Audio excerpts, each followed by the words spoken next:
in New Zealand where I live, and I am home. I have been on the road, luckily, gratefully, graciously, touring the last couple of weeks and will be in the future because I am a professional singer.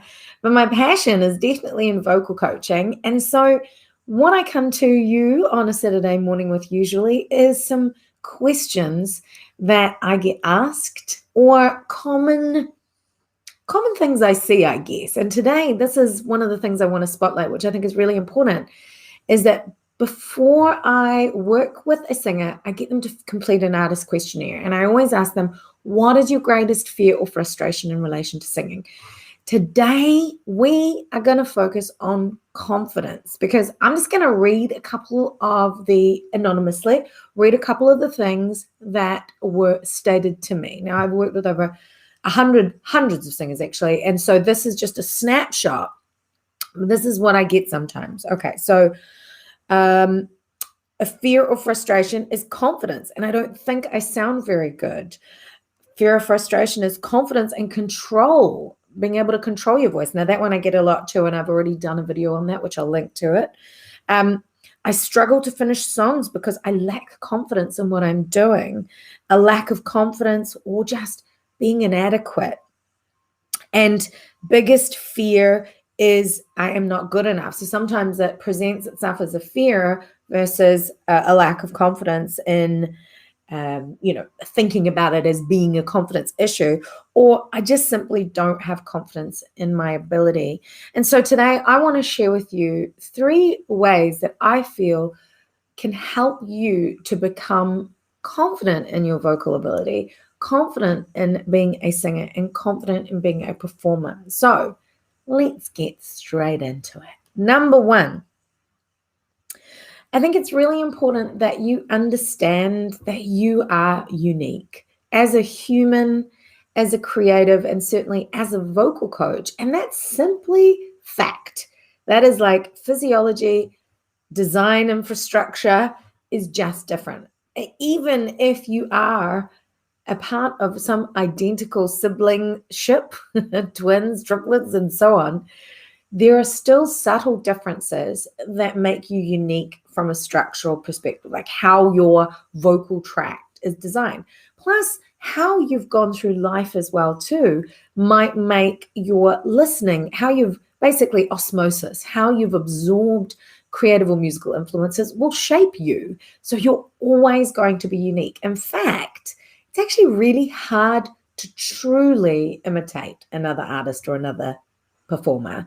It actually takes a lot of work and crafting. That's why people who can do caricatures are actually very skilled. They will have studied the nuance or the sonic recipe that makes up somebody's signature sound, and they will learn the steps to emulating it that. So with that in mind, the first thing for you is to identify that you are unique and that there is already a signature sound about you, and that is something that you can springboard from. But you need to be aware of that. You need to get that understanding happening first and foremost, because it can really hold you back if you're constantly comparing yourself and feeling not good enough. Now, with that in mind, quite often the next step 2, is to really get your head in the game and understand that you're not competing with anybody. You are in your own lane. Once you've identified, yep, this is me, this is what I do, you're not competing with anybody else. In fact, quite often you will be your very worst and harshest critic. So getting your head straight and getting your head in the game is essential, because it really is honestly you that's going to hold yourself back. Nobody else will hold you back if you've got your head in the right space and you know that you can do this, and that it's just a matter of outlining what the next steps or what the steps are to becoming more confident in yourself as a singer, which very smoothly leads me on to step 3. The third thing that you need to do is you need to craft. So once you understand where you're at and you understand how unique you are as a singer, then you realize I'm the only one that's going to change this, hold myself back, drive myself forward. Next step is put a plan in place and craft, nurture your creative, nurture your voice. And within my coaching practice, I see this framework of the creative cycle that repeats all the time. It's 4 steps. It's preparation, it's practice, it's polish, and then it's perform.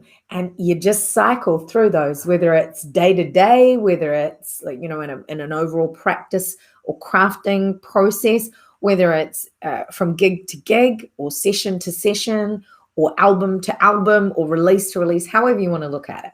Those 4 things cycle consistently. Now, if you want to get better, if you want to boost confidence in your ability, you need to know how your voice works. So preparation is about nurturing daily your vocal health and your overall well-being. And that means, to me, understanding what contributes to a solid vocal health, which is hydration, sleep, nutrition, making sure that you're incorporating daily exercises like stretching for your voice, which is a siren, stretching your body. I call them singer stretches, and I'll link you to videos where I'm showing you how to do that. And then the key thing that is also really fun and quite a singing hack is speaking voice mindfulness. And why I call it a singing hack is not only does learning how to speak in a way that's mindful preserve your voice and minimize vocal fatigue, it can also be a way that you can practice without practicing. And that's why I call it a bit of a singing hack. So that preparation phase is just something that you lock in, it's the foundations, and then you keep up with it. So that essentially you're preparing all the time. You're always ready.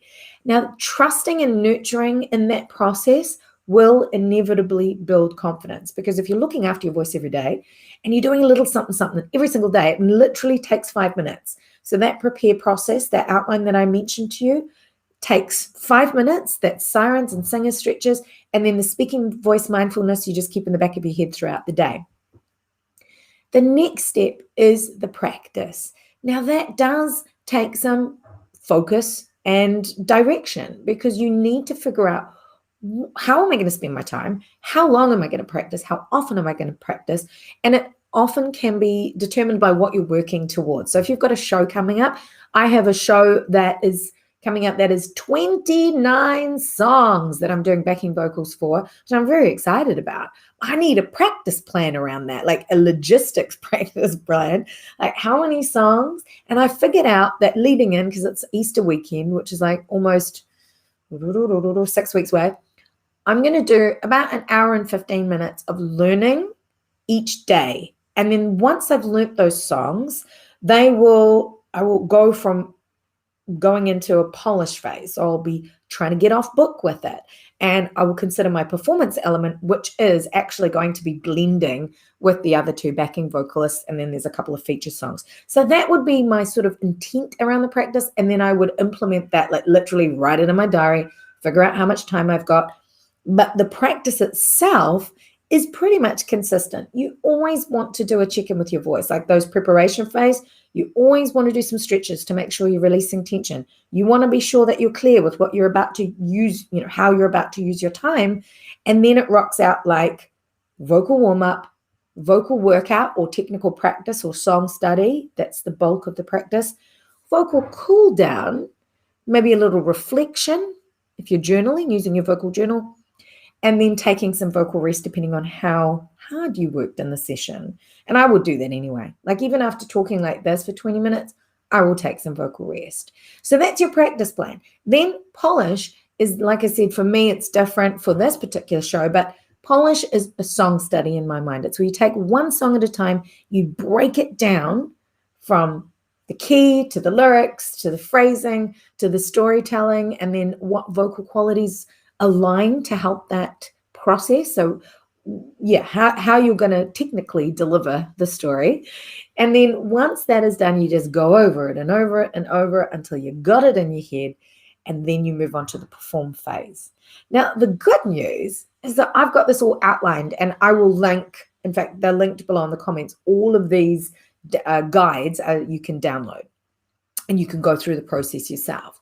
Now, why it matters is because I think when you have a clear guide of how to become more confident, you understand that it's accepting your uniqueness and owning it, getting your mindset right, getting your head in the game, and trusting in the process and committing to it. That's everything. That is literally a step by step. If you do this, you will feel more confident. And I'm going to tell you a little story about how I know this is because I've been through it. So for many years, I compared myself to other people. I used to think I'm better than, I'm not as good as, and that internal dialogue just messes with your chi. You just don't need to be focusing on that. Energetically, you need to be focusing on those three things that I just mentioned. And once I just was like, do you know what? It is what it is. I am who I am. This is me. And what I'm going to do is I'm going to accept the good. I know what works well, what's good about my voice. I also know what I want to work on, but they're balanced. They're not, it's not always, oh, I wish I could sing this note or I wish I had this voice quality. It's also, I really like my tone. I like the fact that I'm quite a versatile singer. There are positive things as well, and I remind myself and lean into that. And then I craft my booty off. So I just work at it. And that is really what has developed my confidence. There are still singers who are better than me. There always will be. And so it's not that I'm just not thinking about that anymore. I'm just thinking about what I can do, what's unique about me, and really focusing on getting better. And I do feel very confident as a performer because I know I've got these clear steps that I just follow. Sometimes I just don't even make it about me. I'm like, trust in the process, girl. Just do what you need to do. Get up, do your sirens. Get up, do your stretches. Get up, keep moving forward. And so that is how you build your confidence in yourself as a performer and as a singer. What do you think? Can you do this as well? Remember, if you need help, get those guides that are linked below. Ask me questions. If you have any questions specifically about singing that I can maybe answer for you. I do not know everything about singing, but I can certainly find out the answer. And I have a lot of information based on my own study and personal experience, which I think is a good thing. I think we all have to lead with what we've learnt ourselves. If you like the video, give it a like if you're watching on YouTube. Make sure that if you are over on the YouTubes, you subscribe because I am posting some bonus vids in the coming weeks, and I would love you to be the first one to know. But have an amazing day. Please trust yourself as a singer. I want you to tell yourself today, I am an amazing singer. And then I just need you to act into that. So if you don't truly believe it, just act like you are. Do all the things that an amazing singer. I always like to tell myself, what would Beyonce do? Does she ever think to herself, oh, I can't hit that note, and then just goes and lies in bed and binges and watches Netflix? Probably not. So I need you to grab that identity, hold on to it, and then follow through with those steps that help you to boost your confidence in your singing ability. Have an amazing day. I look forward to seeing you real soon. Take care.